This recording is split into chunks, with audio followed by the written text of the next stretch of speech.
second. I'm going to go ahead and just make sure these guys are synced up.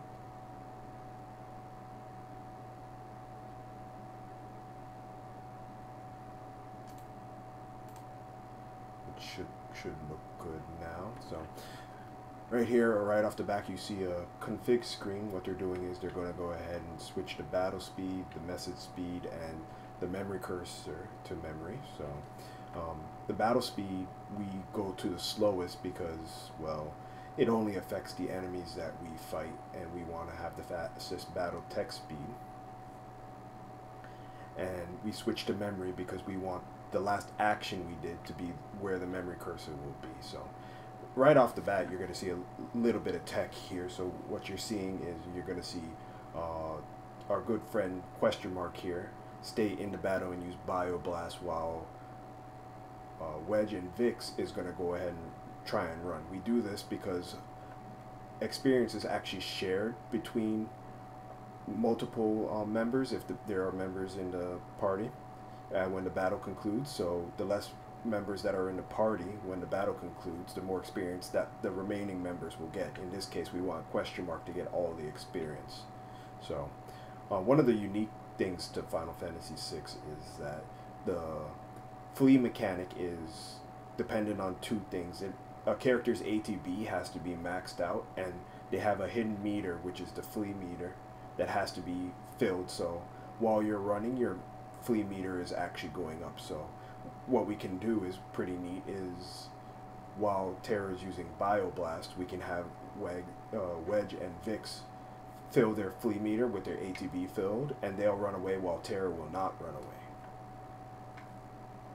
So one of the more annoying little parts of this is some of these enemies, as you see here, Beefits and Buffalax is killing these Volmammus.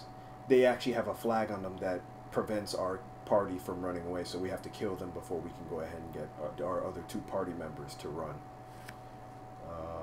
Let me fix that. Hey, there we go.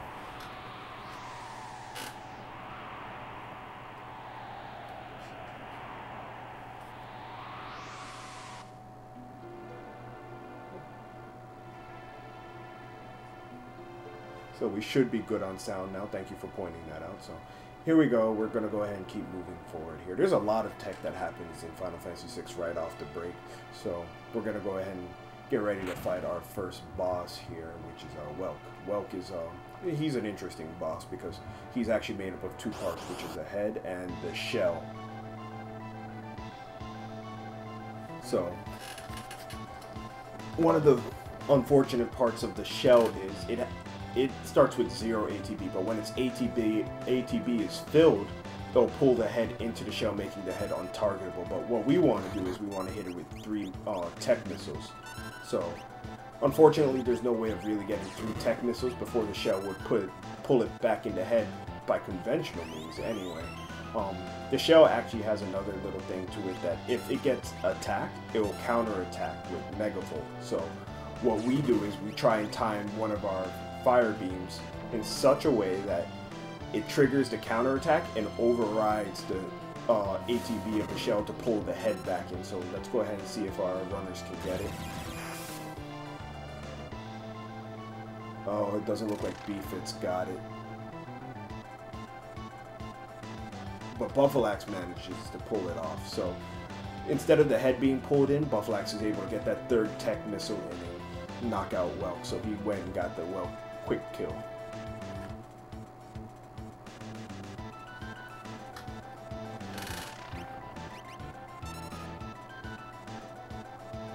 So the beginning of Final Fantasy VI is it's a bit of story here. A lot of things is happening. Terra's these guys from the Empire. Yes, our question mark friend name is Terra. They're here to get the Esper, and well, the Esper knows or resonates with Terra, and well, bad things are gonna happen to Vix and Wedge. So I hope you guys weren't too attached to them. Beefit's knocking out Welk pretty well here. He's not too far behind. There's plenty of race left. So while we're going through some story here and just general cutscene mashing, we're gonna go ahead and take a look at their PBs here. So it looks like BFITS has a 130-12 versus Buffalax's 134-11. So their PBs are actually relatively close. I know BFITS has been playing, and I'm pretty sure Buffalax has been grinding away at this as well. So it's looking to be a good race for right now.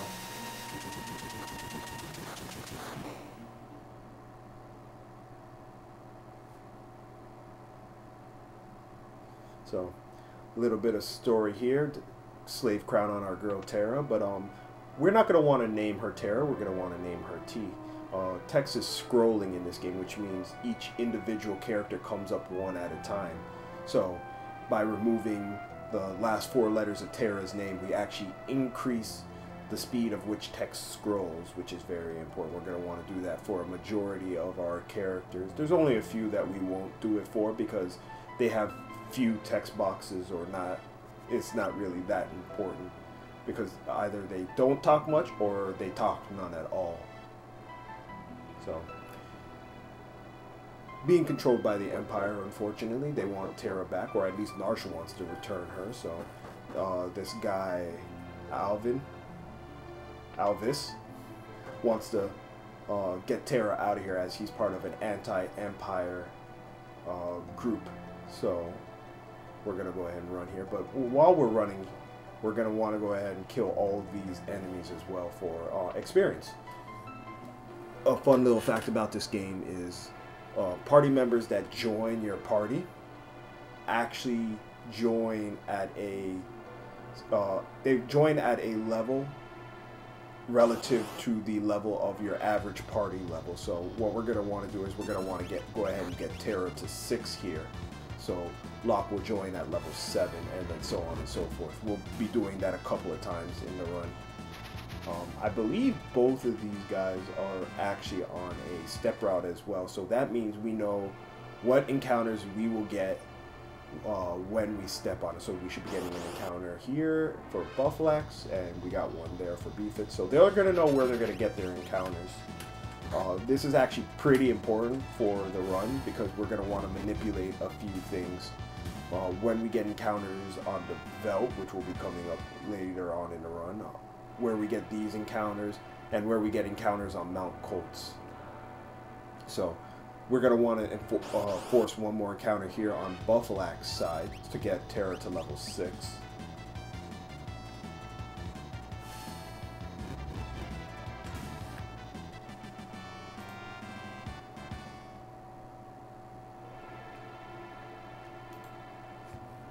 So once we get Terra to level 6, we're going to go ahead and just force the cutscene trigger, and then we're just moving on. There's a lot of small text story, but it's actually pretty light compared to some games where it's just a majority of story and you're just mashing through a bunch of cutscenes at the beginning. But at least with this one, you actually have a couple of fights here, you get a little tech here, a little tech there, and it's actually pretty friendly because there's actually quite a bit of tech to this game of things that you need to do.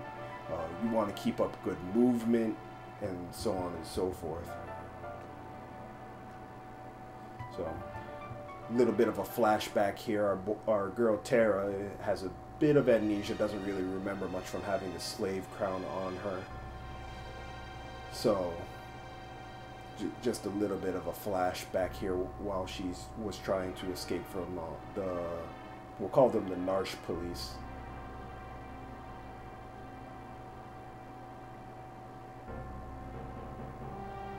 So we're just going to want to go ahead and just mash through here. But a fun thing about this game and some of the text is while you're in battles like with Welk, where they were talking at the beginning of the Welk fight, you can actually just hold A through those. But when you're in like the overworld and other places like that, you actually have to mash.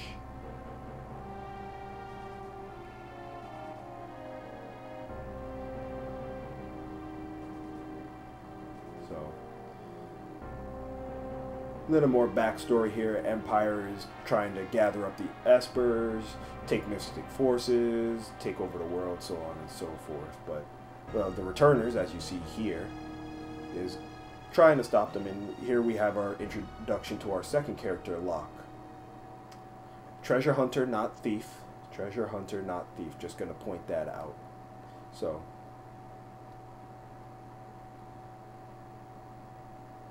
this old man here is sending Locke down to go ahead and help out Terra. Unfortunately, or fortunately in this case, she's not too far, and being part of the Returners, they're going to want to get their hands on her before the Empire does. Well, hands on her is a weird way of putting it. They're going to want to save her, because Terra actually knows some magic and was resonating with the Esper, so it doesn't seem like a good idea to go ahead and just gift her back to the Empire. So I'm just going to go ahead and do this real quick. Just bear with me.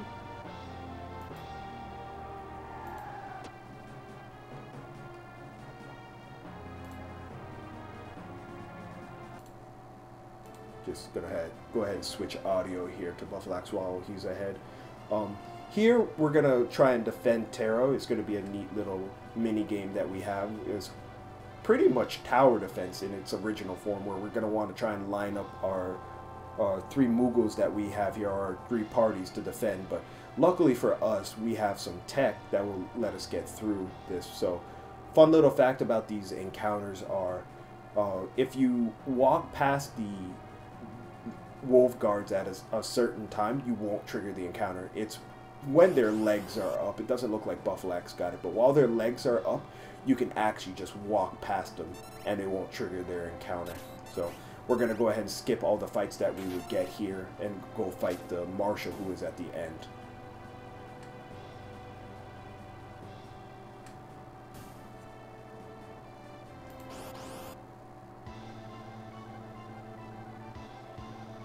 So the Marshal fight is interesting because we're going to actually do something really neat here as well. So all the Mughals that you get, save for Mog, do not join your party. So what we're going to want to do is, we can't remove anyone else's equipment except for Mog's in the battle screen. So we're going to go ahead and borrow his Mithril Pike and possibly his Mithril Shield, depending on what the runners want to do, and equip them on characters later on.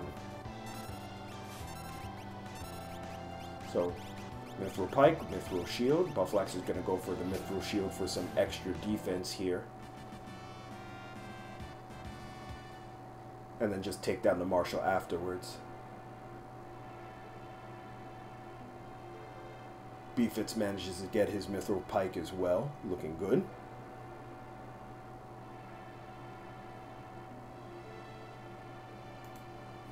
So, after beating up the guys from Narshe, Locke is gonna go ahead and get Terra out of here, but before that, we're gonna go ahead and just talk about the hidden passageway, little things, little notes here and there as the game goes on. Gonna want to keep things nice and fresh because we're gonna be coming back through this trapdoor later on anyway. So, at this point, they're trying to escape Narshe and head down to Figaro. So, another little cool thing about this game is once they reach the overworld, there are tiles that are non-encounter tiles, which they will not move the threat counter up and they will not get an encounter there. So we're going to walk in a very specific way to Figaro so we get the least amount of encounters and set it up for later for Mount Colts, which is where we're going to want to do some experience grinding.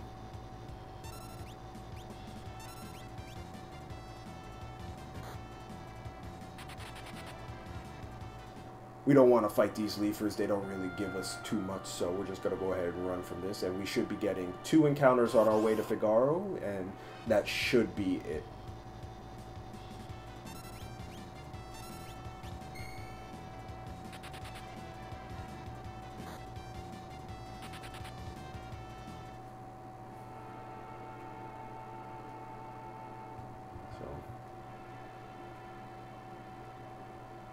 Buffalax is the first to make it to Figaro, we're going to have a little lengthy set of cutscenes here, so a lot of mashing A. Introduce ourselves to a couple of more characters that will be used in this run. So while we have a chance, we're going to go ahead and talk about the specialties of the characters, which is another neat thing about Final Fantasy VI. Each character actually has an individualized command that they can use. Terra currently uses magic and Locke can use steel. So we're going to be making use of a good chunk of the commands from each character as we go on. And here we're introduced to the King of Figaro, Edgar, who will be affectionately dubbed as E.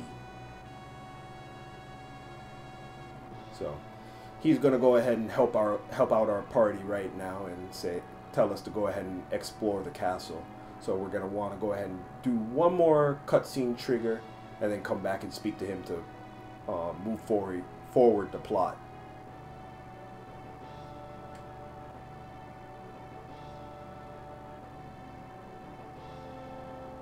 So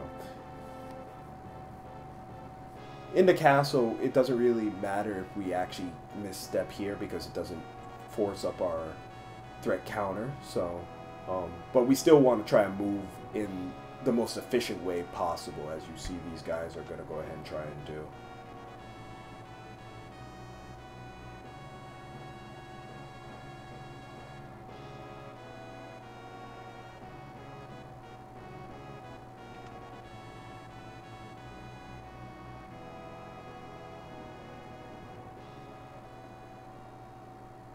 So we're going to go ahead and trigger another cutscene here that's going to introduce Edgar's twin brother Sabin, who will be introduced later on in the game for us. He'll be joining us later on. Story is that as their father passed,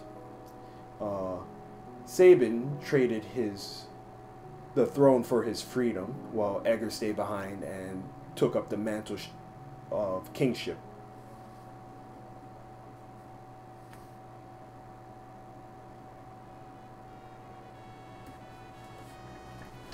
So we're going to go ahead and trigger that real quick, and then we're going to go ahead and head back to Edgar and trigger some more story. Move forward the plot as you would.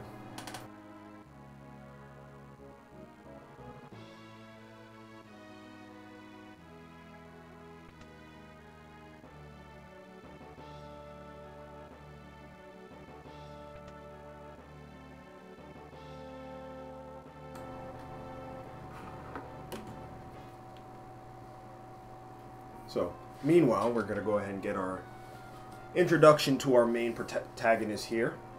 Or, excuse me, antagonist. Is going to introduce Kefka. Everyone say hi to Kefka. And he's here to search for our girl, T. So, little talky talk will get us out of this situation easy peasy.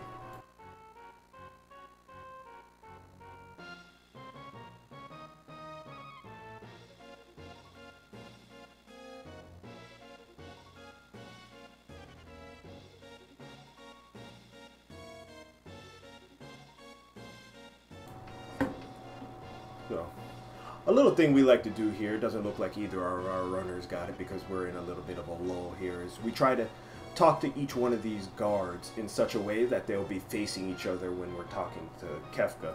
So, a cool thing, another fun fact, if you actually hold A when you talk to an NPC or walk up to talk to an NPC, it will actually talk to the NPC or interact with treasure chests on the first frame available. So we're going to actually be doing that quite a bit in the game as well.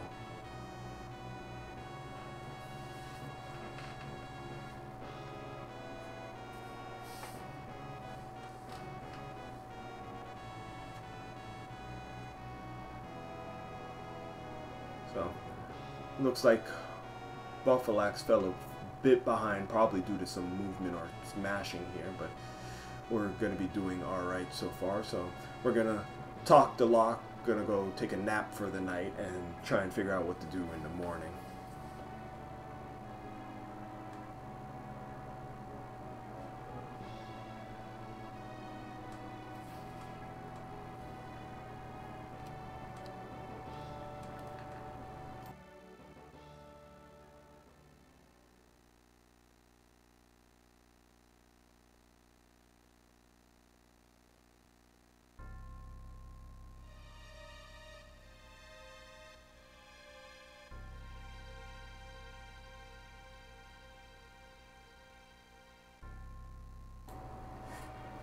So, unfortunately for us, Kefka didn't actually go away, and he decided to light the stone castle on fire here. So, here we're just going to walk away from Kefka and trigger the next scene that we need to go through. That way, we can just move on. No need to actually talk to Kefka there.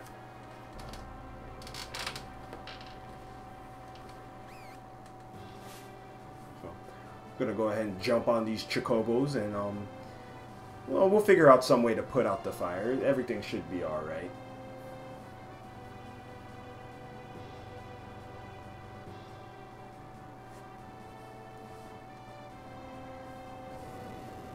So, if you didn't know, spoilers, the castle can turn into a submarine. A submarine for sand, no less.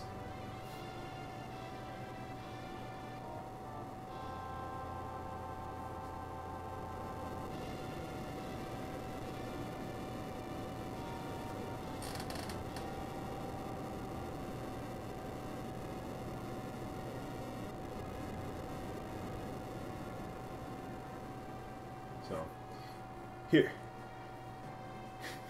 Yes, a sand marine. So, here we're going to go ahead and fight this mini-boss. M-Tech's armors can be fought later on in the game, so it's not really a boss. So, special commands. Tool for Edgar. He comes with powerful weapons that he can use. In this case, it's going to be auto crossbow.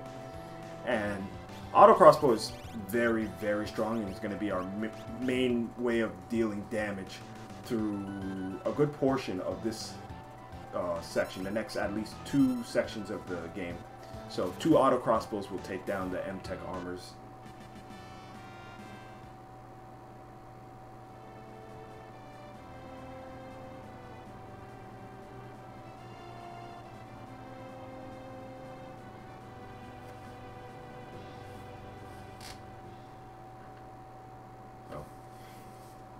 During the escape scene here, what we're going to do is they're going to talk it out and figure out what to do next. So they're going to recommend that they go, that Terra would go talk to their leader, Bannon. So let's go talk to Bannon and figure it out. So another little thing is that we don't want to use magic between here and South Figaro, which is our next destination. If we use magic, we get a very lengthy cutscene about Edgar never seeing magic before, and it just takes forever, so we're going to go ahead and avoid that.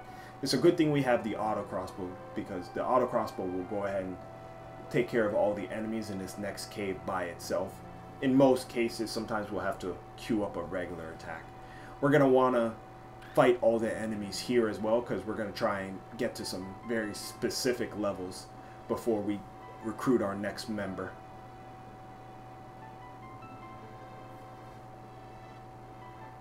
So the Bleeries here can be kind of a nuisance sometimes because they won't die from auto crossbow hits if the rolls are bad enough. But all we need to do is take Locke or Terra and just queue up a regular attack.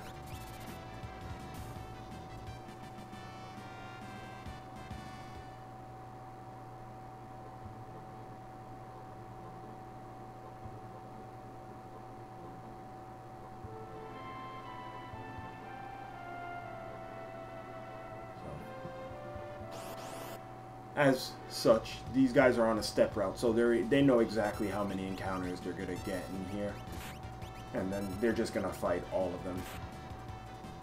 What we wanna get is actually preemptives.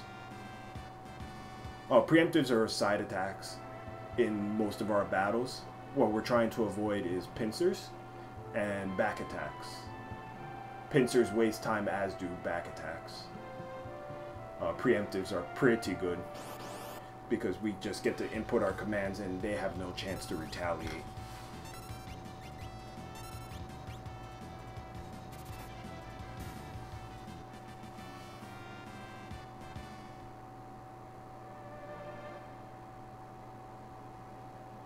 So this overworld section is pretty neat as well because there's a lot of no encounter tiles here. We're going to go ahead and walk in a specific way, or attempt to walk in a specific way to South Figaro.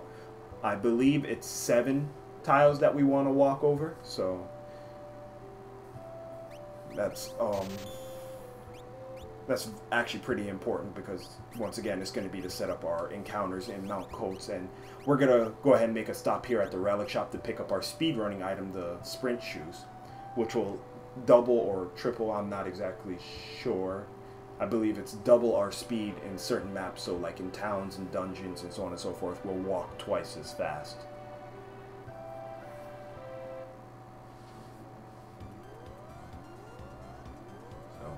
Go ahead and jump on a Chocobo here to reduce our encounters, because each step on the Chocobo doesn't count towards a step towards our encounter rate, and we'll just make it over to Mount Coates. So the goal for Mount Coates is actually going to be, we're going to want to pick up a key item here, which is the Atlas Armlet, because we're not quite leveled enough to deal with a good majority of the mobs that are here, so that we're going to equip that on Edgar to increase his auto crossbow damage. But we're also going to want to fight some very specific fights here. The idea is we need to get Edgar to 11, Locke to 10, and Terra to 8, 9? No. 10, 9, 8, sorry. Edgar's to 10, Locke's to 9, and Terra's to 8. So when Sabin joins, he will be level 10 or 11, I believe. I believe he joins at 10, which is the average party level. So, looks like Buffalax is a bit off his step route here. We shouldn't be getting Tuskers inside the cave, but he's going to go ahead and take this fight for the experience.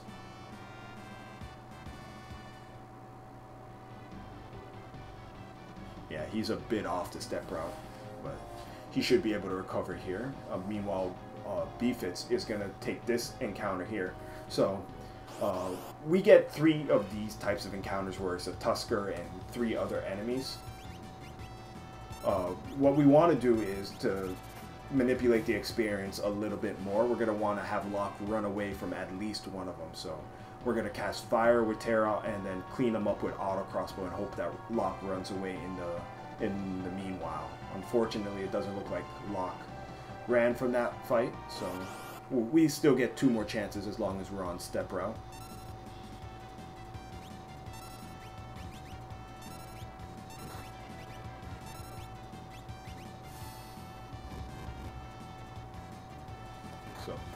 So we don't want to actually fight these brawlers.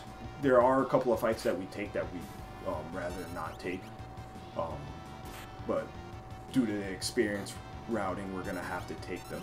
But the brawlers don't give much experience and or gold, so we go ahead and skip them. So here comes the second try for Beefits to get Locke to run away. So I'm going to go ahead and cast Fire and Auto Crossbow.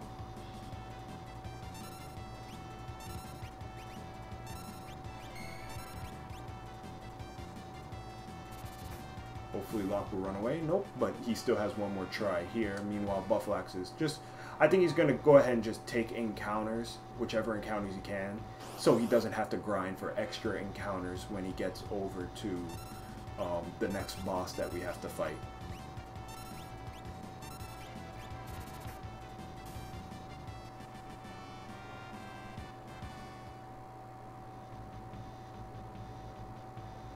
Looks like Buffalax is going to go ahead and take a safety save here.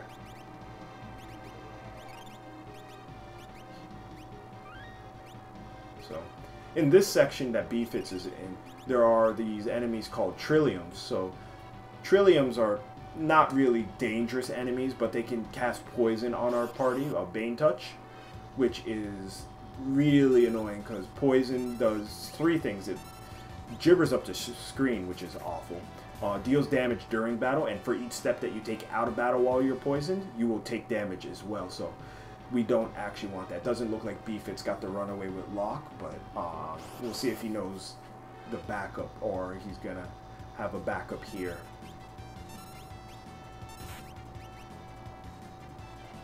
So, Trilliums are another one of those enemies. If you get a bad damage roll, you just have to queue up an attack with Locke, so to take it out. So one auto crossbow is usually enough to kill them. So here is where getting preemptives is actually very, very preferred. It's highly preferred because it doesn't give the Trilliums an opportunity to use Bane Touch on us.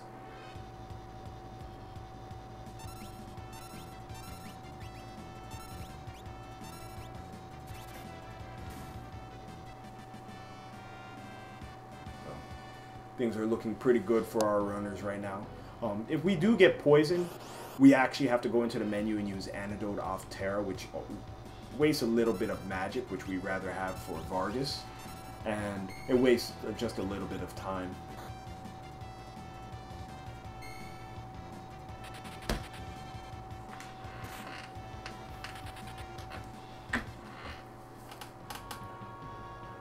So this dude Vargas has been keeping an eye on us and so on and so forth, and then he's just going to be a big bully here and just fight the party. So as not to get ourselves in trouble here, we're just going to go ahead and fight him and his 2 eye bears. So this is another one of those interesting fights where if we do it right, we won't have too much to worry about. So we're going to want to cast Fire with Terra, auto crossbow with Egger, and attack with Locke. But meanwhile, we're going to make use of that Mithril Pike that we had earlier on. We're going to equip that on Egger, and then equip Egger's Mithril Blade on Locke. And then before we can actually start damaging Vargas, we have to take out the Ipoos. So in the meanwhile, it's just going to be a Fire and auto crossbows that will take them out. So Locke will just go ahead and change rows so he can do more damage. And in case anyone didn't know, if you're in the front row, you do more damage and take more damage, but if you're in the back row, you do less damage and take less damage. One of the neat little quirks of Final Fantasy. So,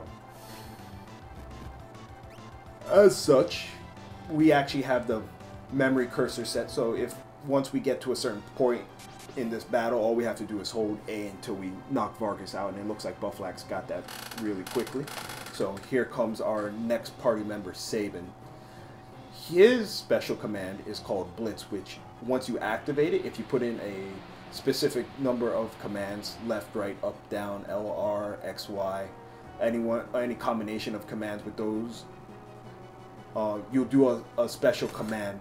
In this case, we're going to want to do left, right, left, A to do pummel, which will end this fight. One of the bugs with it, though, is if you actually go from item or magic to blitz fast enough and press A, it will actually register that up or down as your first command, thus messing up your commands for the blitz. And if you mess up the commands for the blitz, you just get invalid commands and you don't perform the blitz.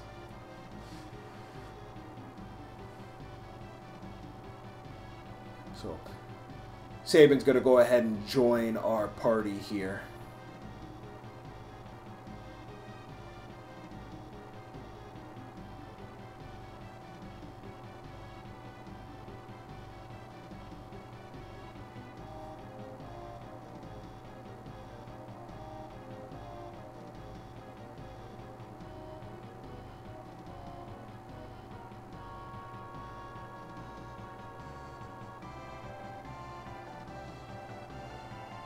So, Beefit's in the chat saying something about Locke. We'll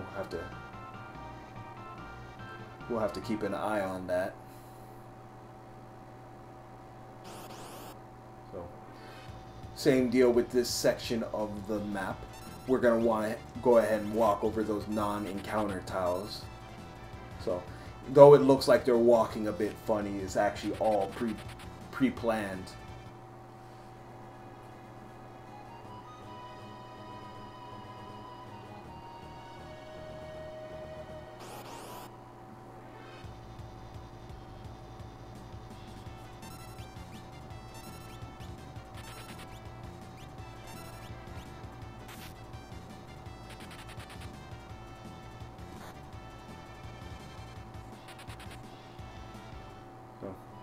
we're going to go ahead and move on. We're going to walk up to the Returner's hideout here and progress the story a little bit more. So here, walking to Bannon, we actually don't have control of Edgar, and if you see that NPC on the right there, he could actually walk between you and the NPC there, and if he gets in the way during the stairs and gets stuck, we have no way of controlling our character, and he has no way of moving out of the way, thus effectively soft locking the game. But it doesn't look like he's going to be too much of an issue on either player's side, so very good, no soft locks.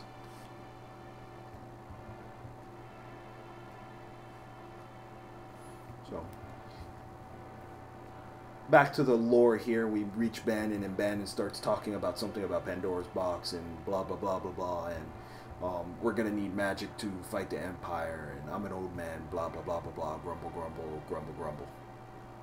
So gonna have some time to ourselves here, talk to our party members, figure stuff out. But meanwhile, on the speedrun side, we're gonna pick up some items here. We're gonna loot the Returner hideout a little bit, so to speak. So we're gonna pick up 2 Phoenix Downs, a True Knight relic, a Air Lancet, and some players have opted not to, but I believe both of these players are going to go ahead and pick up the Antidote as well. These will be used later on in the run for some interesting tech. We're also going to go out and talk to Bannon, and little known fact, if you say no to Bannon 3 times here, instead of getting the Gauntlet, which you would normally get, you would actually get the Genji Glove, which is a much better relic and will be increasing our damage by quite a bit. You can also say no to Bannon once and talk to this soldier that Buffalax is speaking to get the Genji Glove. He opted to pick up the tincture as well. So he's just going to go back and talk to Bannon 2 more times and just say no. If you say yes to Bannon, you get the Gauntlet, which is not nearly as good of an item, and you get a really long, lengthy cutscene about what they're planning to do, so no one's got time for that.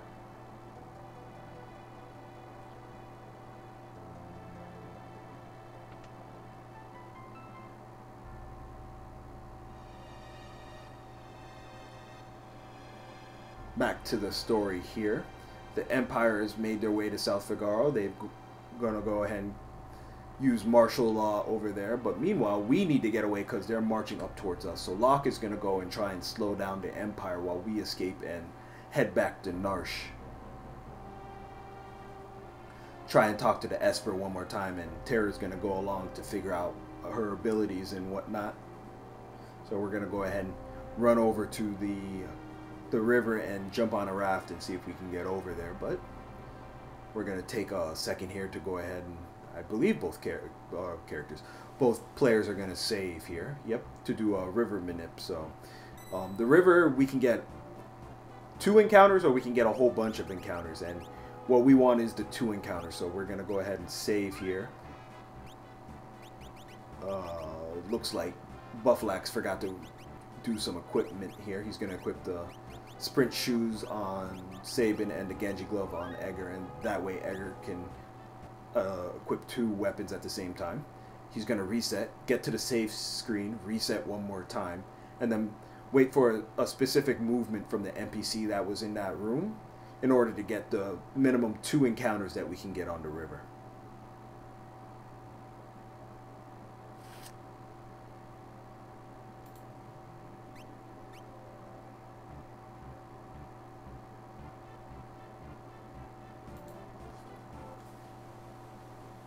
Looks pretty good for Buffalax right here.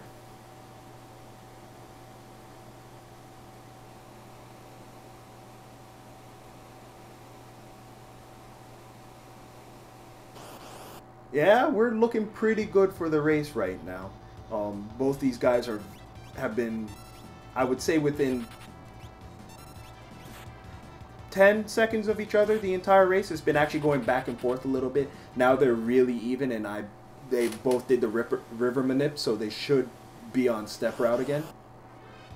So we'll have to keep an eye on this race. So looks like Buffalax is gonna opt to kill these Petrodons here, as is befits.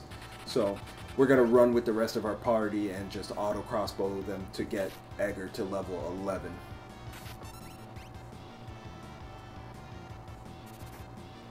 So one of the reasons why we want a river manip is because there's we'll say it's a new rule that's been put in place that once Bannon joins our party, if Bannon falls, the game is automatically over. It looks like Buffalax messed up his river manip here, so he's going to get some extra encounters, or an extra encounter. Not really sure if he's going to get more than just this one. But while we're on the river, we are not allowed to enter the menu while we're on the raft, which makes it kind of scary if we get extra encounters, because Bannon is very frail, only 120 life, not very high defense, and once again, if he dies, the game is automatically over.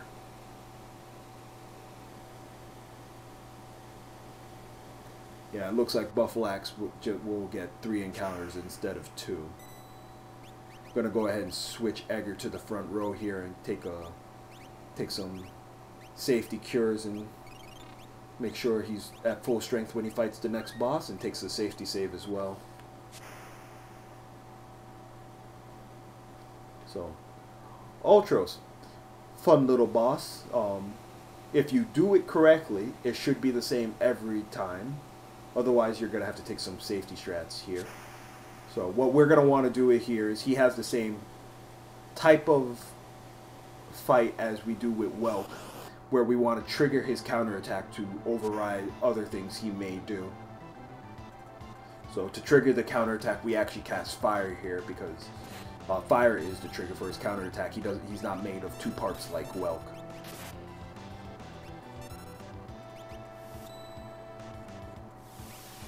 So we also move Egger to the front row, because now he has the Genji glove. We're not going to be using the auto crossbow anymore, so he should be equipped with the Mithril pike and the Mithril blade, and he's going to be doing quite a bit of damage now with the 2 weapons. Looks like Buffalax missed the encounter, and while I wasn't looking, Bfits took the lead right here and knocked out poor Ultros easy peasy.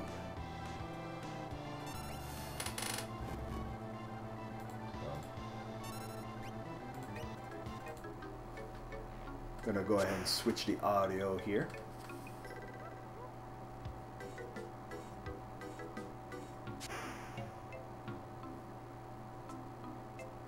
So this is why we actually want to do the manip here, because Ultros can do quite a bit of damage, as you see. Looks like Buffalax got through it alright, and story-wise, Sabin goes down to fight Ultros.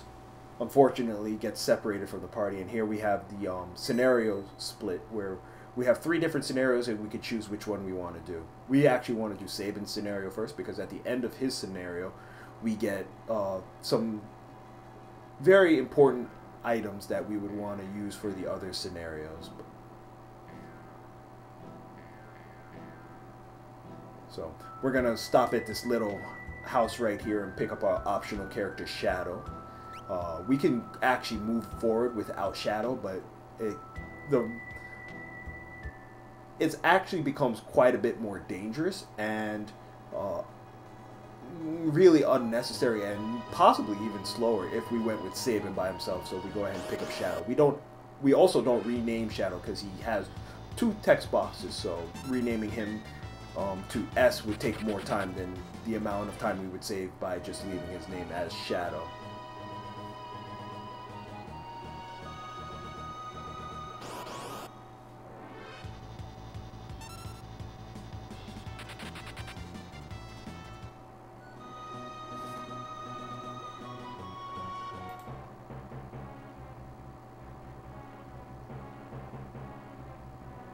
So Here we are at the Imperial camp. The Empire is actually doing battle with the Kingdom of Doma, who gave rise to the Returners. So Sabin has to make his way through this camp here. A pretty lengthy section of the game where we're going to be mashing A a lot. Small battle here, then mashing A lot for the story.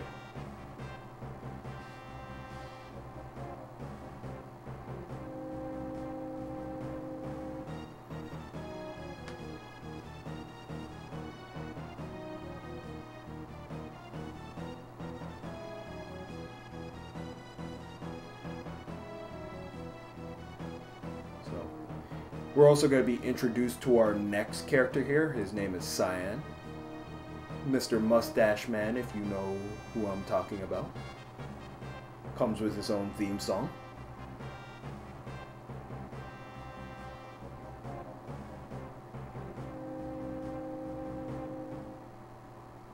So, they're going to try and go ahead and deflect the advances of the Empire here.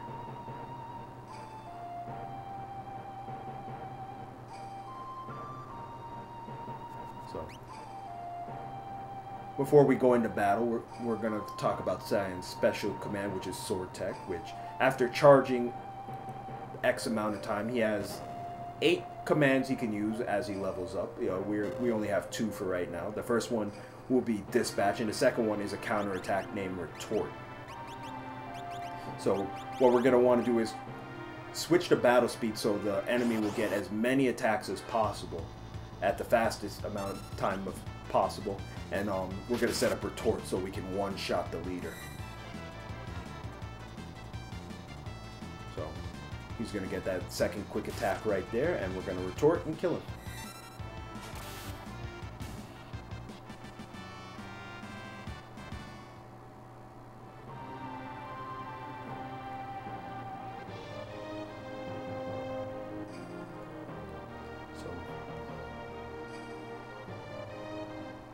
Meanwhile, back at the camp here, we're going to progress the story a little bit more.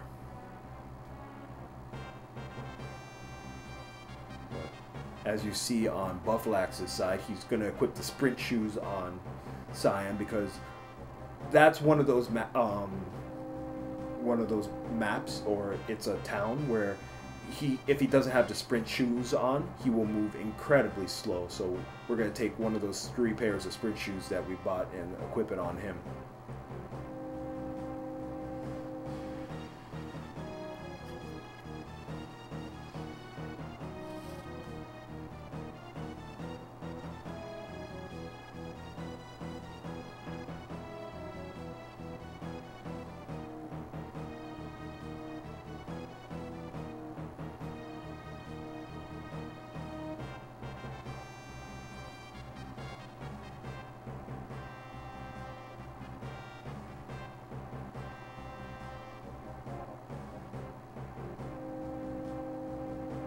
So, story-wise, General Leo, the voice of reason, got called back to the Empire, and as we know, Kefka's up to no good here. He's going to go ahead and try and make some purple Kool-Aid for everyone over at Doma, but if Sabin and Shadow have anything to say about it, they're going to go ahead and try and stop our boy Kefka.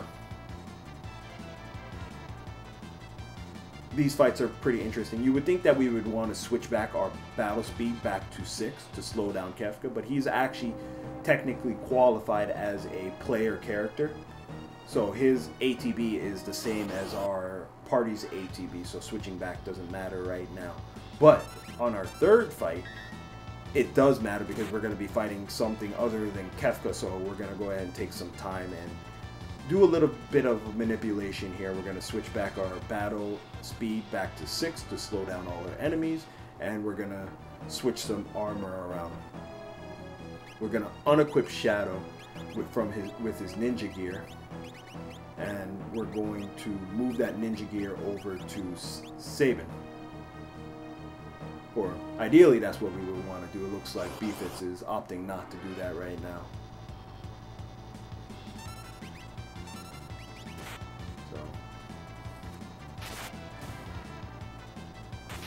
Here, this fight with the Templars and soldiers is pretty prescriptive. We're going to throw the Air Lancet at the Templar, pummel the other Templar and attack the soldiers.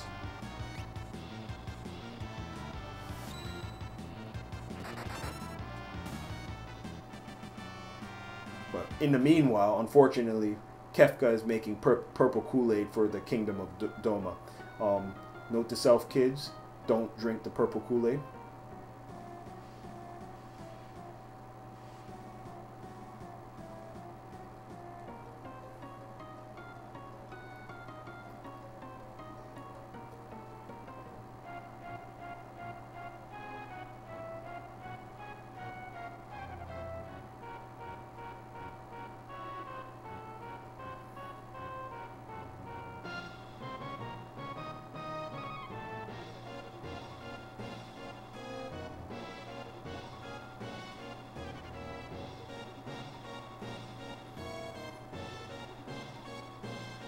So while we go through a little bit more story here, I'm gonna go ahead and bring up the racers Twitches. So if you guys get a chance, I would recommend following them. These guys are good guys, and be sure to throw them a follow if you appreciate the good work they're doing towards this race.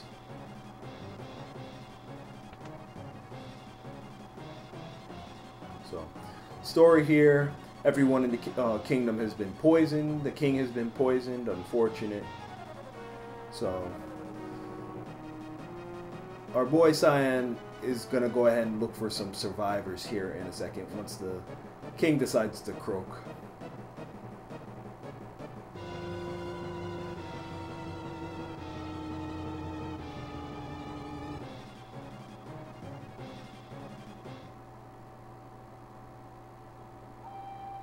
But unfortunately, Kefka takes no survivors as Cyan's wife and kid drank the Kool-Aid and find themselves taking a nap.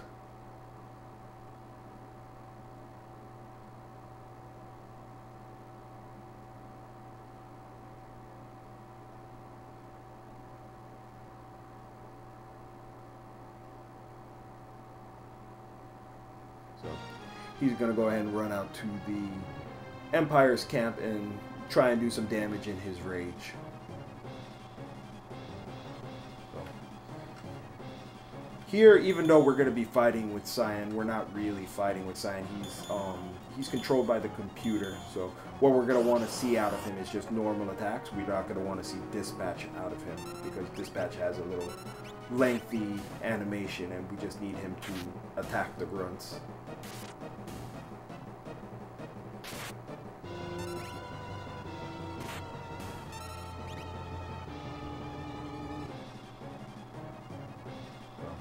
First two fights against the grunts are pretty easy. Just go ahead and attack them.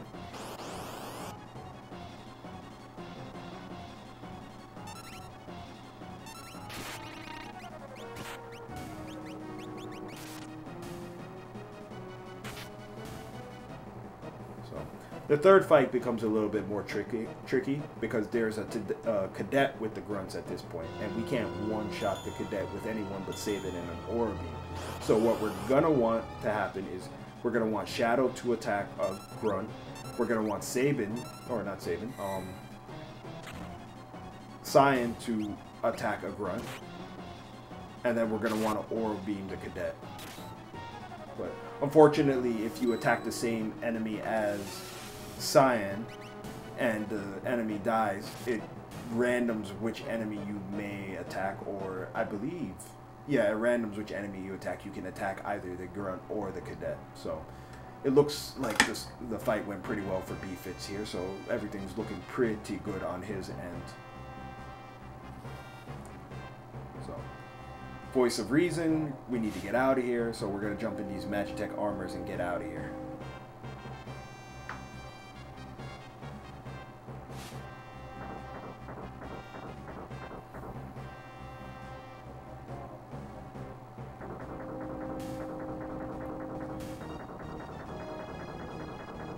Meanwhile, it looks like Buffalax is still hot on B-Fits' trail here. We're still pretty close. I would say he's a good 45 seconds away, if that, from B-Fits. So Still plenty of run for him to take the lead here.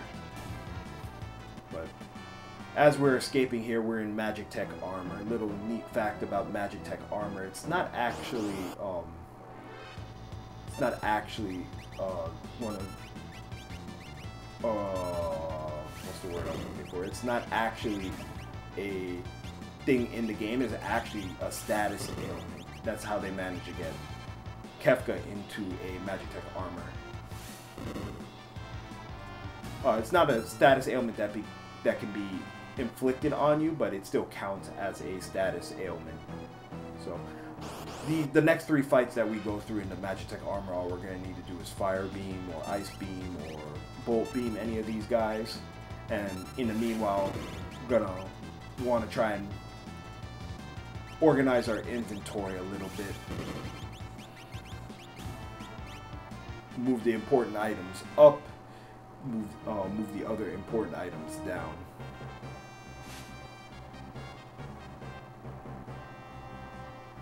So, looks like B-Fit's cleaned up his gauntlet pretty well here.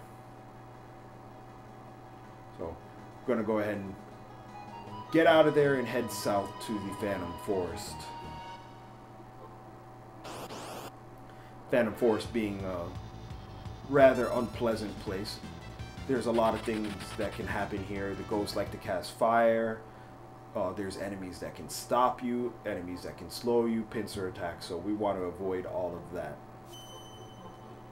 If at all possible, anyway.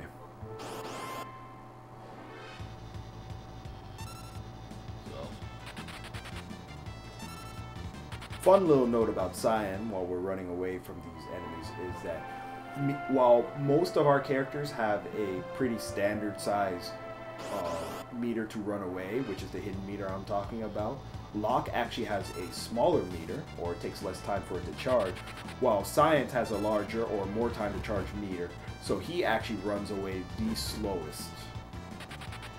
As you see there, as he's getting lit up by fires. Get through the Phantom Forest and find ourselves on a mysterious train that will take us away.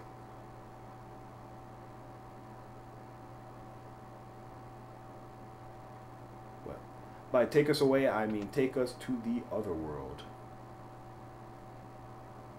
Come on, Phantom Forest, Phantom Train. Come on, you guys must have seen that coming, right?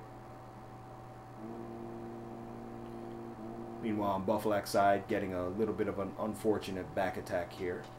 But luckily, it's before the recovery spring, so he'll be able to cure up very nicely. But here on B-Fit's side, he's going to go ahead and just try and walk past these ghosts. Remember, he is on a step route, so he's going to run into these ghosts and wait for them to move to stay on his step route. The being on the step route is very important for this section of the game, and actually the next section of the game. That is where it is the most important. Here he's going to go ahead and take an extra encounter inside the train, because the inside encounter is preferable to encounter outside, which are bombs. Bombs have a nasty attack called Blaze, which does quite a bit of damage, and we want to avoid that if all possible.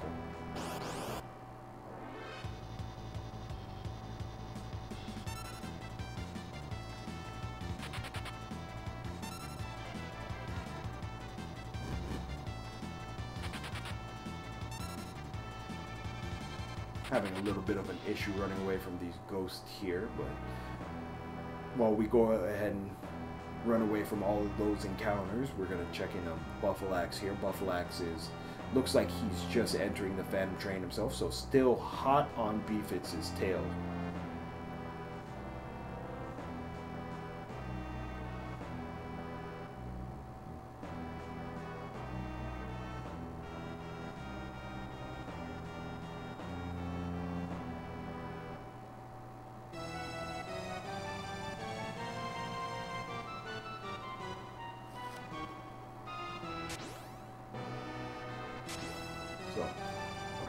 Never skip leg day, as Sabin has never skipped leg day. He's going to go ahead and jump over these train cars here and try to escape these ghosts.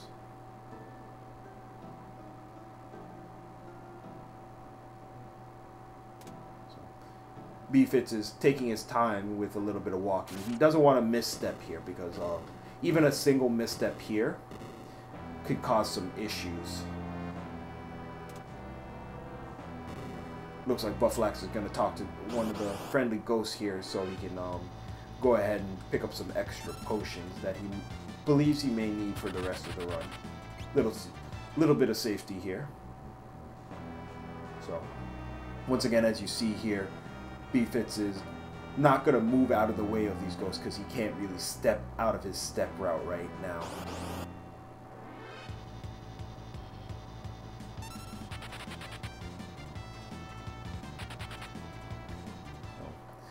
Typically, the bomb encounters aren't too bad as long as they don't get a turn. You should be able to run away before they do. But if you get the unfortunate blaze, it could do quite a bit of damage to our party. Looks like B-Fits there taking an extra 2 steps, which will mess up a little bit of the manipulation that we intended for the belt.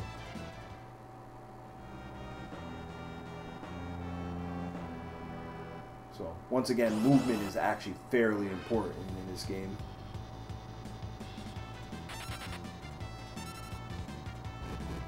As you see, they're taking a blaze. They're doing over 200 damage to poor Sabin.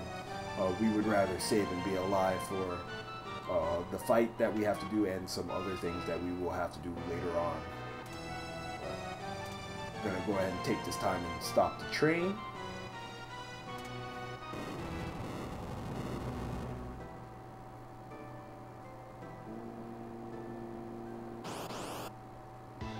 So, if you noticed, in Buffalax's side, there are the ghosts that he was throwing the potions at to go ahead and kill them. Undead enemies take damage from restorative items, and being an undead enemy here on the Phantom train, throwing a Phoenix down will go ahead and automatically kill him. Unfortunately, not getting the train suplex because poor Sabin got berserked.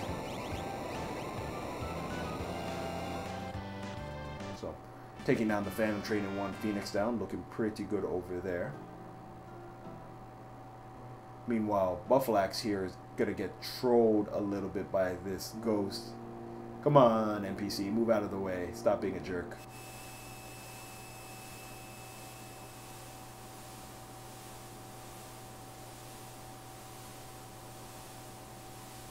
Buffalax also taking his time through this section as well. Doesn't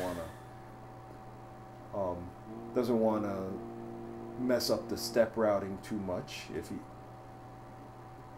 if he wants to preserve speed, so to speak.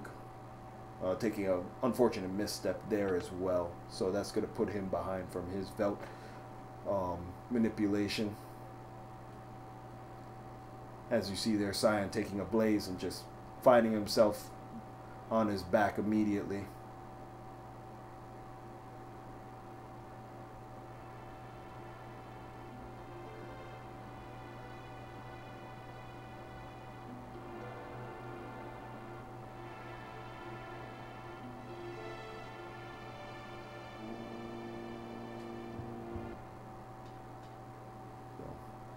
Story here now is that Cyan's wife and child, unfortunately, are gonna jump on this train going to the other world. So we're gonna have a small mourning scene here. But meanwhile, while we have the small mourning scene, we're gonna do some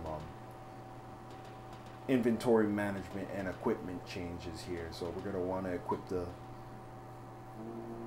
the True Knight and the earrings on Sabin and move some inventory around. Another Evil Toot on Buffalax's side. Looks like we're going to go ahead and get a suplex out of him. Still rather dangerous because he has 2 confused party members.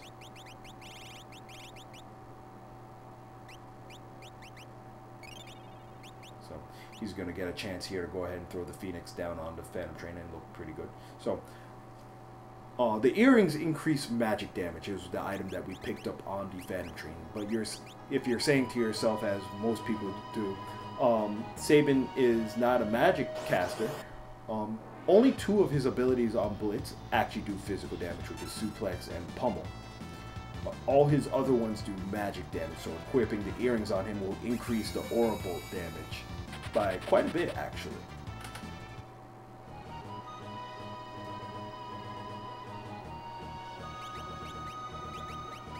So, a little bit more of manipulation here. We're going to end up fighting a boss named Rezopass here, or if we have it our way, we will not be fighting him, so.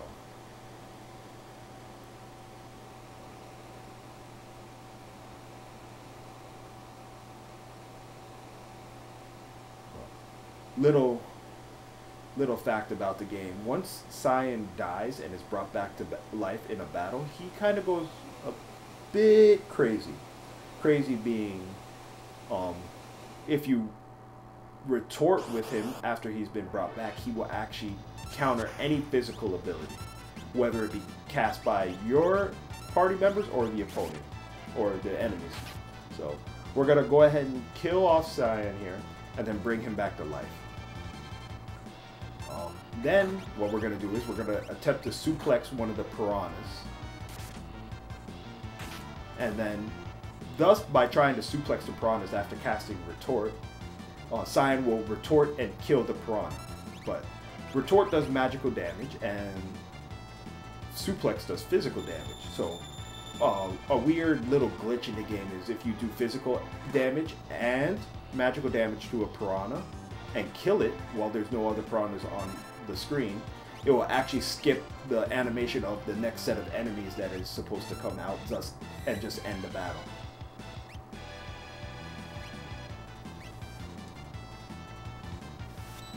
Looks like B-Fit's got his Rezopass skip off very well here, looking good. Meanwhile, Buffalax is going to go ahead and equip the earrings, the True Knight, and do some inventory management here.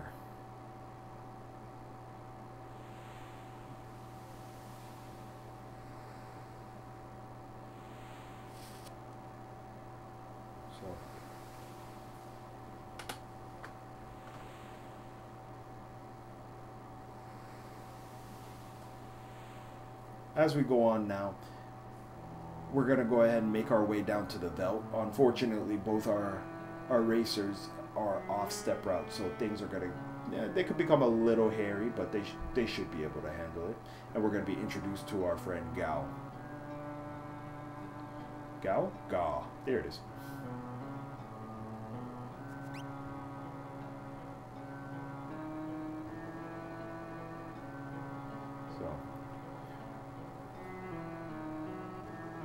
Little cutscene here, he runs off, and we're going to want to make our way over to the town to pick up dry meat, because that's what we're going to need to recruit Ga to move on with the story. Looks like Buffalax is going to take a safety save here as well, just to make sure he has a backup in case Rezopass goes bad.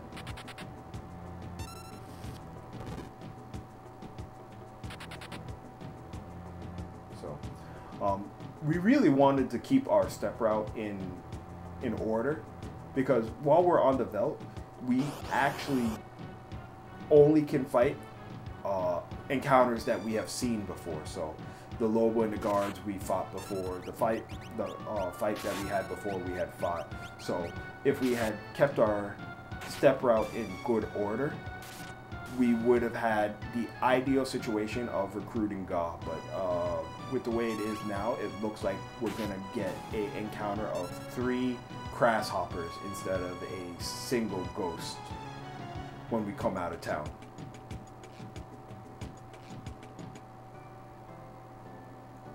So, in the town, we're gonna go ahead and buy the dried meat, which is an item required to pick up Ga.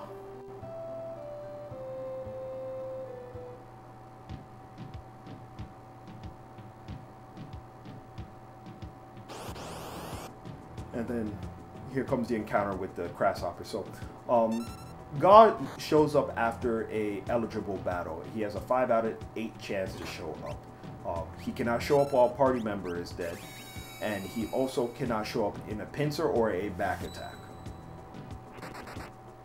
There are also various enemy formations that he cannot show up in as well. So it looks like B-Fits is going to go ahead and skip this encounter because Cyan got berserked. So, if Ga shows up and Cyan's berserked and attacks him, he'll just run away. This encounter looks good. He's going to have a preemptive here.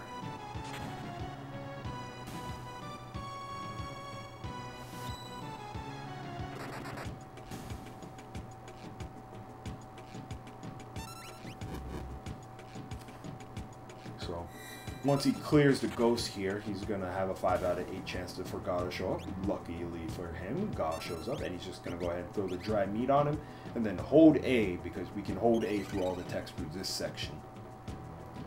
But meanwhile, looks like Buffalax got past the waterfall boss already here, so he's going to find his Ga, and he's going to make his way over to Moblitz to pick up his dried meat.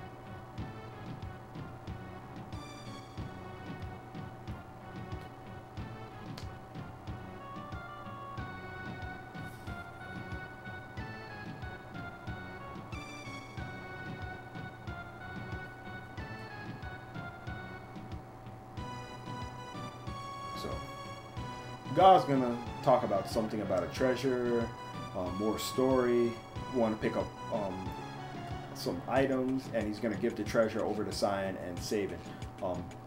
For those who haven't been keeping track of the score, Sabin's still trying to make his way over to Narshe. It's this is one of the lengthier parts of the run here. His scenario is actually much longer than the other scenarios, so. Yeah, this cutscene is really quite long, so luckily we get to hold A through it. Excuse me.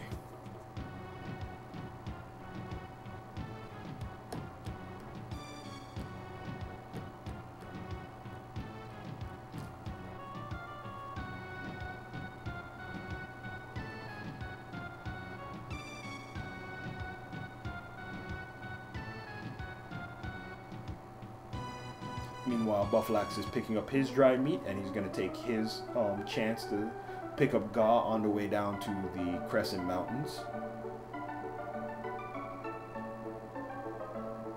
So, Ga actually is an interesting character because he doesn't actually have the traditional attack command. He has Rage and Leap.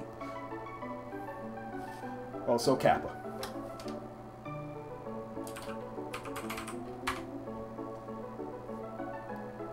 So, the Rage command lets him pick enemies that he can attack with, and as it were,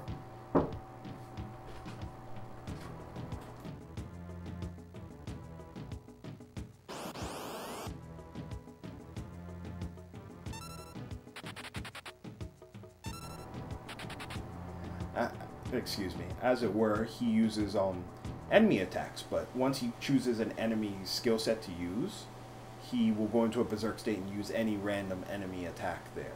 So, to pick up more, he can leap into enemies while on the belt, and, well, he will learn all those enemies' attacks. It will open up his skill set at. So, we're going to go ahead and move on and move to the next part, which will be the Phantom, or not the Phantom. We already did the Phantom Train. We're going to move on to the Serpent Trench, which is a very dangerous part of the game because we do not manipulate it. We're guaranteed to get 4 battles, and there are some enemies that can actually wipe our party, which could be pretty bad. So, anyone in the chat would like to participate, we can go ahead and put some Bless RNG for the river for our buddy B-Fits here.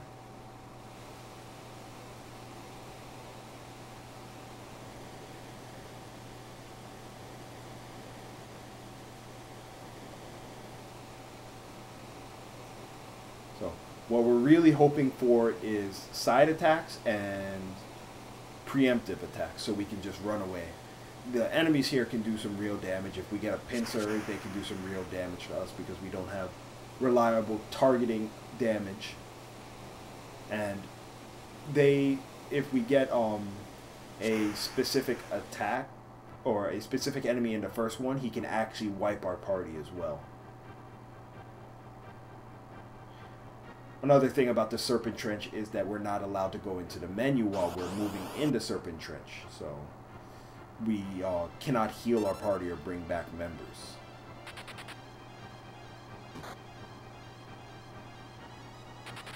So didn't get the unfortunate first attack here, looking pretty good.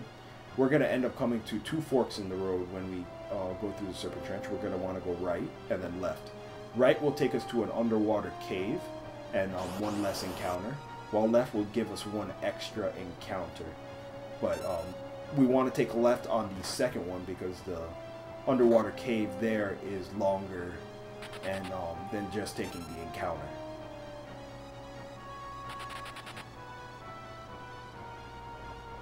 So 2 encounters down, 2 to go on BFIT's side. Meanwhile, Buffalax is coming to his beginning of the Serpent Trench.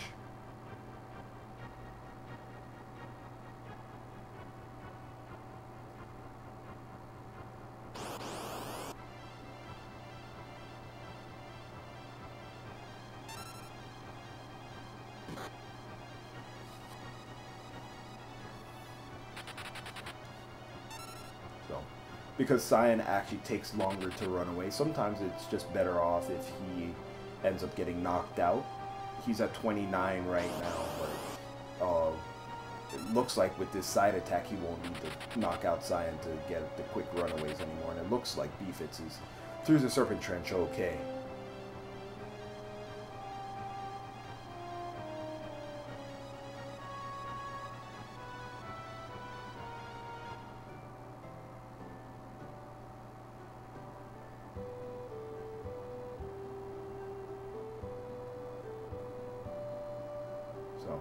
Here we are at, I forget the name of this town. Nickel? Michael? Nikai. So, we're going to want to pick up some key items here. We're going to want to pick up an extra mithril pike, which we will be equipping on Egger later, and we're going to want to pick up smoke bombs. Smoke bombs being very important because it lets us run away from any battle. So we're going to go ahead and buy as many smoke bombs as we need to get through the rest of the game and not fight any battles anymore.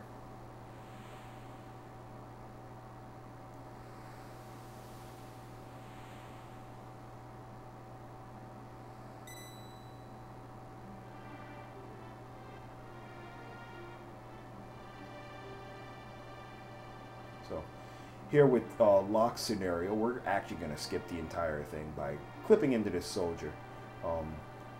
You would say, but don't we have other things we need to do? Speaking of things to do, unfortunately, Buffalax getting a very unfortunate pincer attack here.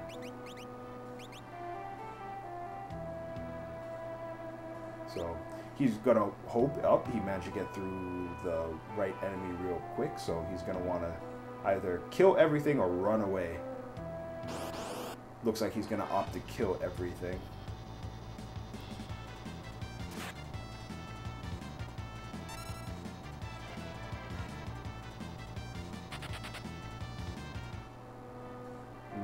Getting the Gigavolt there, that's no good with God going down.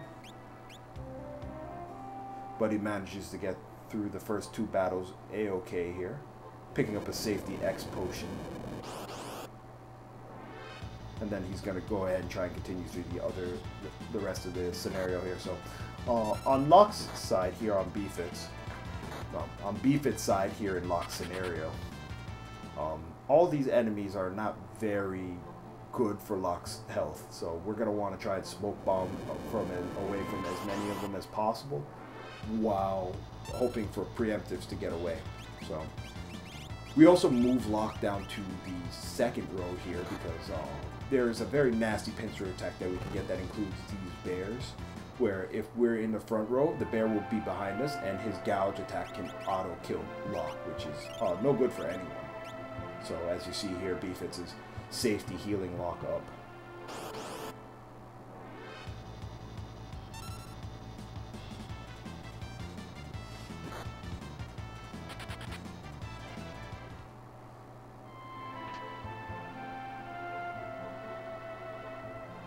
So he's gonna make a quick detour and pick up this Thunder Rod because there's a boss at the end of the Locke scenario that could be pretty bad if we try to fight him with Locke by himself, but Thunder Rods are an interesting item, as you'll see here in a moment. Meanwhile, Buffalax is finishing up here. He's going to go ahead and pick up his smoke bombs. Looked like he got through the Serpent Trench all right.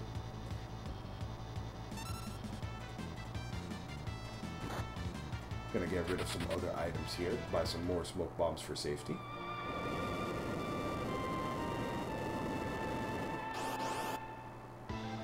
And he is also going to pick up a Mithril Pike. So, this boss, what we're supposed to do is we're supposed to have a second character that uses an ability, but we won't get into that.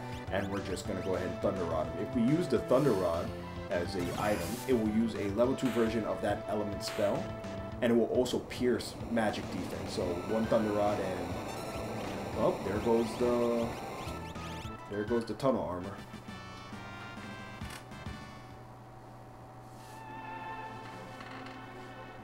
So, finishing up the lock scenario here, and we're just going to move on to the Terra scenario. This part of the river is pretty interesting because we don't have a manipulation for this part of the river, so we're kind of just hoping to get as few encounters as possible. So, we're going to switch that Mithril Pike on to Edgar real quick, and then we're just going to smoke bomb away from all the encounters until we get to the end of Terra scenario. So let's see how many encounters B-Fits gets. Might just be 2. Nope. Got a lucky 1 encounter river. Looks good. So remember that secret door that we had at the beginning of the game? Yeah, it's an important thing, as I said. So we're going to want to hit that secret door and find our way back to Avis? The old man's house. I believe his name is Alvis.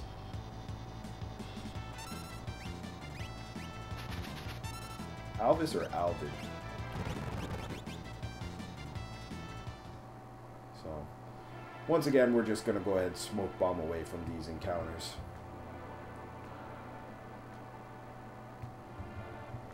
On B-Fits, or not B-Fits, on Buffalax's side, they both start with a B.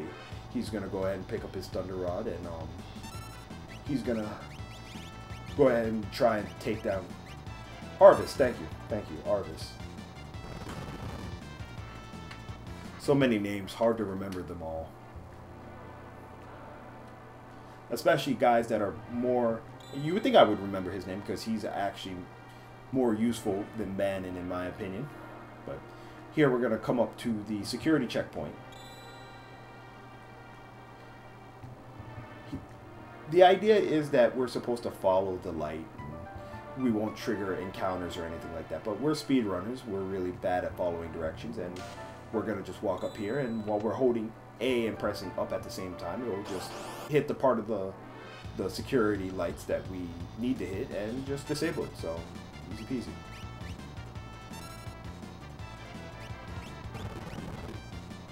So, Buffalax taking out the tunnel armor with the Thunder Rod, looking good on his end, while B-Fits is finishing up the encounters in Terra scenario.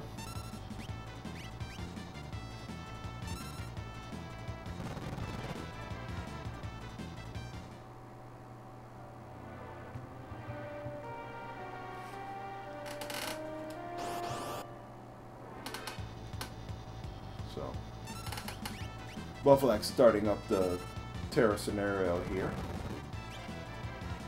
So, while they finish up, I just want to give everyone a reminder, if you can, and if you would, give both our runners a follow. It would be greatly appreciated.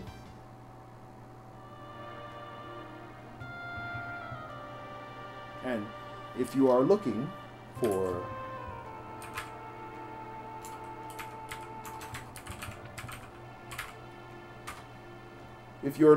more Final Fantasy action, there will be more races after this one concludes. They will be on RPG Limit Break, and I believe the other one, there's one that is going to be immediately after this on RPG Limit Break, and then one that is in progress, and then one that will be happening. So there's 2 on RPG Limit Break and 1 on Speed Gaming. That's later tonight.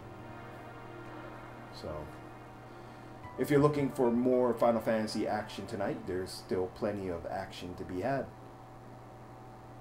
You can also look at our future races and to see when your favorite racer is racing. So, BFITS is finishing up here with the Terra scenario, and we're going to go to the culmination of our race here. So, this category is not actually a full category of Final Fantasy VI. This is a third of the run, basically. It's an intro category to get people interested in the Final Fantasy VI full category. It's a fun little race. It's a little short because the any percent, sketch percent, 100%, glitchless percent, those are rather lengthy categories. They go on for more than 2 hours. Well, not the any percent, but every other category goes on for more than basically 2 hours. And this is just a fun little race to get people interested in RPGs, interested in Final Fantasy VI, and if they're interested and they like it, they can go on to do a full category. So here we're gonna have Locke show up, and with General Kutan. So we didn't actually pick up an extra character that we needed to pick up. So in this category, we don't pick up Celes, and because we didn't pick up Celes, Celes is replaced by the Smoogle. So at this point in the story, everyone's trying to figure out how they're going to deal with the Empire. But, well, the Empire is not stagnant. They have ideas, so they're going to come and try and pick up this Esper.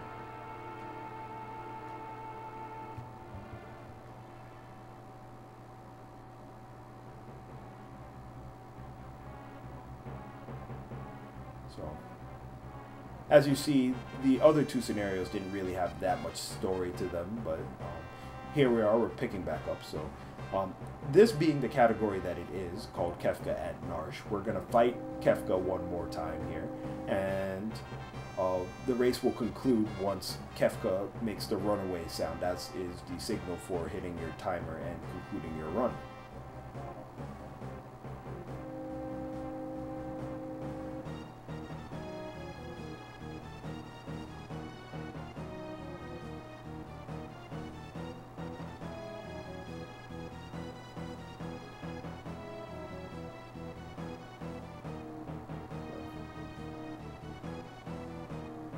We're just going to go ahead and walk up to the mountain, and then we're going to go ahead and play the game we played at the beginning, which is basically our tower defense game. BFITS is going to go ahead and take a safety save here, because the last fight can still be a hazard here. So our tower defense game is going to be basically the same as our first tower defense game. We're going to go ahead and avoid all the encounters we would get by walking by soldiers, and we're going to fight Kefka and end the fight. Or end the minigame, as it were.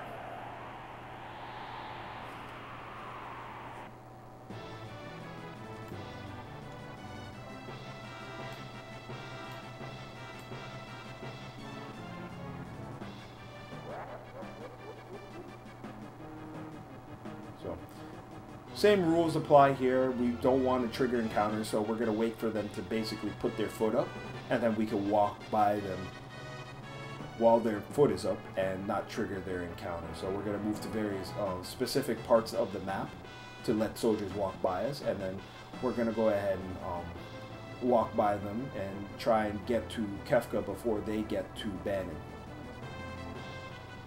In a casual playthrough, what we would do is we would position our party so as to fight these guys as they come up, but it's not really necessary if we know what we're doing here.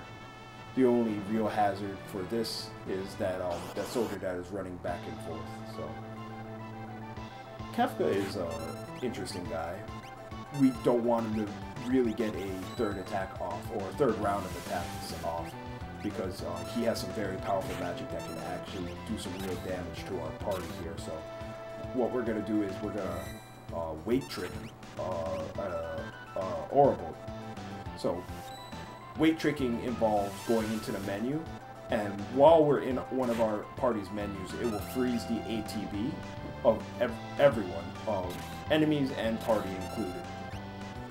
We do that during the animation of attacks, as to maximize our time so we can get more attacks in without the opponents getting attacks in. So looks like B-Fits got through that fight very well. We're going to get an official SRL time from him.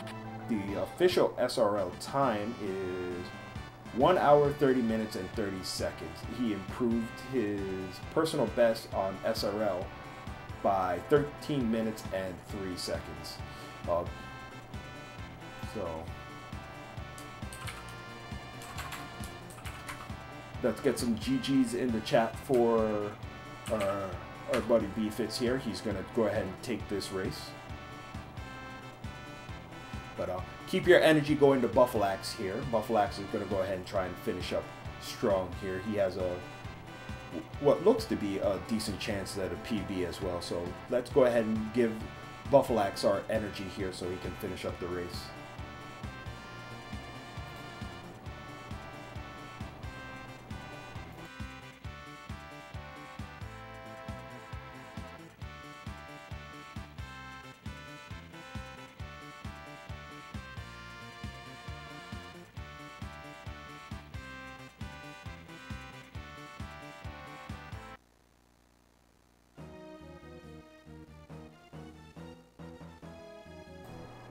So, once again, guys, this is the Kefka at Narsh tournament. So, we're currently in round 2. I believe this was a... Let me just make sure here.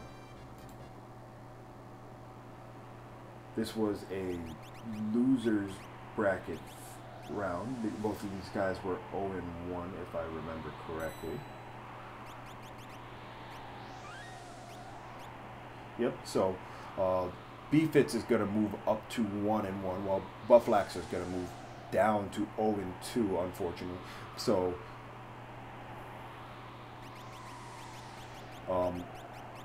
this is not, it's not over for either of these runners. We still have 2 more rounds to go through, so Buffalax has the chance to go 2-2, while B-Fits has the opportunity to go 3-1. We're going to have 4 rounds of Swiss here, so keep an eye out for both of these runners here. They're really coming along, and there's still plenty of tournament left for them to improve.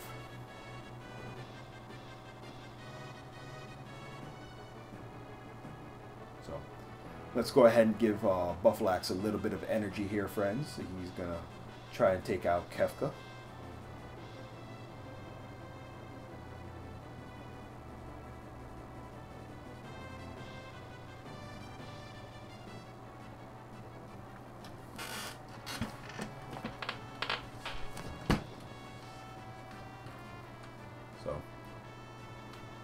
Looking pretty good for Buffalax here. He should be able to get down to Kefka before those soldiers get up to him. To Bannon.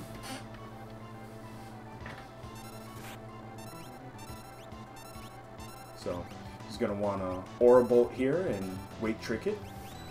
Looks pretty good so far. Use Hornet with Ga. Dispatch with Cyan and attack with Egger.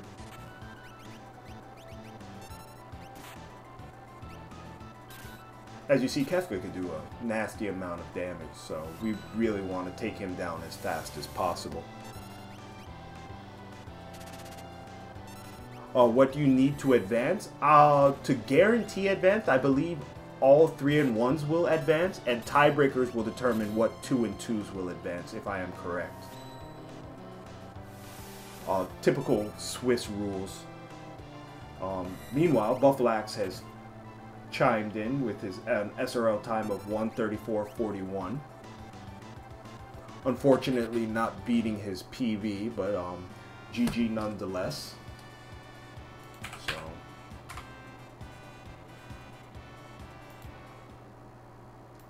once again, guys, this is the Kefka and Narsh tournament. So, let's get a round of GGs for these guys, and I want to thank everyone for stopping by. So, once again, give our racers a follow if you would, and if you are looking for more Final Fantasy VI action, go ahead and check our schedule as well. So I am pretty much done. This race is done, but we have another race that is currently in progress right now. So I believe, let me just check that real quick.